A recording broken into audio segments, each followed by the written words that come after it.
Voici quelques extraits du 15-18 en balado-diffusion. Les écologistes veulent une grande journée de grève le 27 septembre prochain, dans le cadre, bien sûr, de ces grèves pour le climat, la planète en grève. Alors, il y a des groupes qui ont pris la parole aujourd'hui, qui ont insisté sur cette urgence de manifester le 27 septembre. Parmi eux, on retrouvait l'instigateur du Pacte pour la transition, le metteur en scène Dominique Champagne, membre de la coalition qui est avec nous au bout du fil. Monsieur Champagne, bonjour. Bonjour. Qu'est-ce que vous espérez avec la journée du 27 septembre? Pourquoi lancer un message comme celui-là aujourd'hui? Je pense qu'il faut que ça monte d'un cran. Je pense qu'on est tous d'accord majoritairement avec le fait qu'il y a une crise climatique. Je pense que la mobilisation depuis un an a imposé l'urgence climatique à l'agenda médiatique et politique. Là, on veut que des gestes se passent. On veut qu'il y ait des actions qui se prennent. Il y a un an aujourd'hui, jour pour jour, le secrétaire général des Nations Unies lançait un appel vibrant à la société civile en disant 3 ans après l'accord de Paris, visiblement, les gouvernements et la grande industrie ne sont pas en train d'y arriver. Et il disait, il nous reste 2 ans pour agir et j'en appelle à la société civile. Et au Québec, je pense que la société civile, elle a répondu présent à cet appel-là depuis un an. Il y a eu un bon nombre de citoyens qui se sont imposés dans la campagne électorale. Il y a eu ce mouvement « La planète s'invite » dans la campagne. On s'en souvient, la déclaration d'urgence climatique, le pacte pour la transition, la planète s'invite à l'université. Le 15 mars dernier, il y a eu 150 000 personnes, surtout les étudiants, les jeunes, qui ont pris la rue.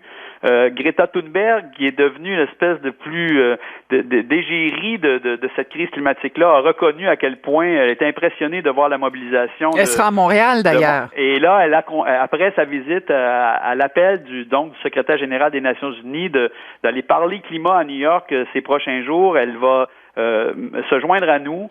Donc, elle vient rejoindre le mouvement. On est extrêmement honoré de sa présence. Aussi parce qu'elle est devenue, elle, depuis un an, la plus grande autorité morale, je dirais, au cœur de cette crise climatique, humanitaire, une crise morale. Et là, moi, j'en appelle aujourd'hui, avec cette coalition-là, à tout le monde, tous les hommes et les femmes de bonne volonté qui croient dans la science, qui croient dans le signal que la science nous envoie depuis longtemps, mais plus dramatiquement depuis le dernier rapport du GIEC lancé en octobre 2018. La science nous parle, la nature nous parle. Là, cet été, là, on ne compte plus le nombre de manifestations. On se souvient, là, en une journée, 11 milliards de tonnes de glace fondent au Groenland. On est les contemporains d'une crise majeure et, visiblement, les politiques publiques ne suivent pas, ne sont pas à la hauteur de l'exigence posée par la science. Alors, il faut que la démocratie, que la volonté populaire s'exprime avec plus de vigueur. Alors, on appelle les hommes et les femmes de bonne volonté de tous les horizons à s'unir pour le climat et à sortir le 27 septembre. Vous me disiez, faut se mobiliser parce qu'on veut des gestes. Des gestes comme quoi? Qu'est-ce que vous attendez? Alors, ce que la science nous dit, le premier grand responsable de la crise dans laquelle on est, c'est la combustion du pétrole, du gaz et du charbon, ce qu'on appelle les énergies fossiles. Alors, ce que ça prend, c'est des politiques publiques majeures au Québec, au Canada, mais à l'échelle du monde, qui vont répondre à l'appel de la science qui nous dit on doit, d'ici 2030, réduire de moitié nos émissions liées à la combustion des énergies fossiles et qu'on atteigne la carboneutralité d'ici 2050. Ouais, on n'est pas dans la bonne direction, là. On n'est pas dans la bonne direction. Alors, vous et moi, on essaie de répondre comme individus parce qu'on voit bien qu'on est interpellé, puis on sent qu'on peut modifier nos comportements, mais la part du lion, elle revient aux grands décideurs publics, à ceux qui écrivent les lois, qui signent les gros chèques, et on ne peut plus continuer à financer l'industrie pétrolière du Canada, même si on nous a fait croire que c'était la voie de la prospérité économique pendant des décennies. Ça n'est plus vrai. Aujourd'hui, l'industrie du pétrole et du gaz, comme celle du tabac, il fut un temps, nourrit le doute. On essaie de semer le doute. On se fait traiter de catastrophiste ou d'alarmiste. Ce qu'on fait aujourd'hui avec Greta Thunberg, avec les étudiants, c'est de relayer le message de la science. Et la science nous dit il faut agir et il y a des moyens d'agir. Mais pour ça, ça prend des politiques publiques à la hauteur du défi. Donc c'est une pression envers les décideurs que vous voulez et non pas envers les individus. Parce que finalement, on a beau faire tous les petits gestes, ça change rien si plus haut, il n'y a pas de grandes décisions collectives qui se prennent. Ben, je dirais pas ça change rien. Je pense Ben, ça fait assez longtemps qu'on en fait, je trouve. Mais puis... Exactement, voilà, oui. c'est ça. C'est qu'on a une part de responsabilité. Moi, je veux pas strictement être en train de pointer du doigt le gros méchant. Je pense que nous, on est tous un peu complices dans le crime, mais on ne peut pas prendre le sort du monde sur nos épaules.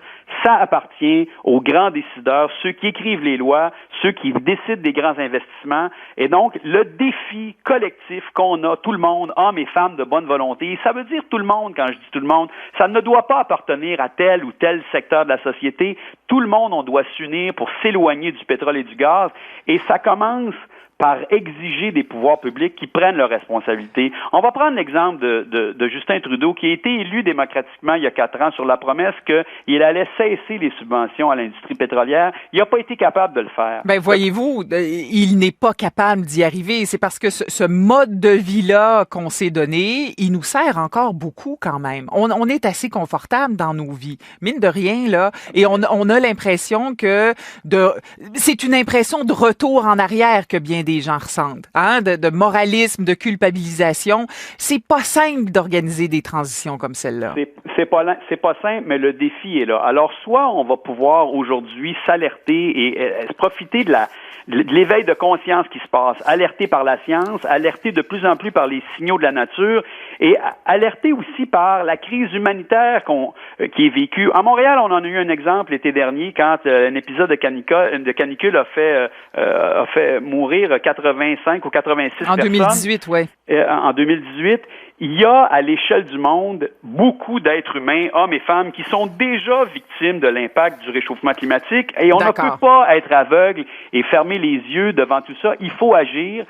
Faisons notre part et notre part, je pense que c'est aussi d'exiger, d'abord et avant tout, que les pouvoirs politiques soient à la hauteur de la situation. Ouais. C'est ce que fait Guterres avec Greta Thunberg à New York dans les prochains jours, de demander aux chefs d'État d'être en mode solution. Et c'est ce qu'on doit réclamer. On verra bien Dominique Champagne. En plus, le 27 septembre, ça sera en pleine campagne électorale. On verra la réponse des politiciens à votre mobilisation. Alors, merci d'avoir été avec nous. C'est moi qui vous remercie. Au revoir. Au revoir.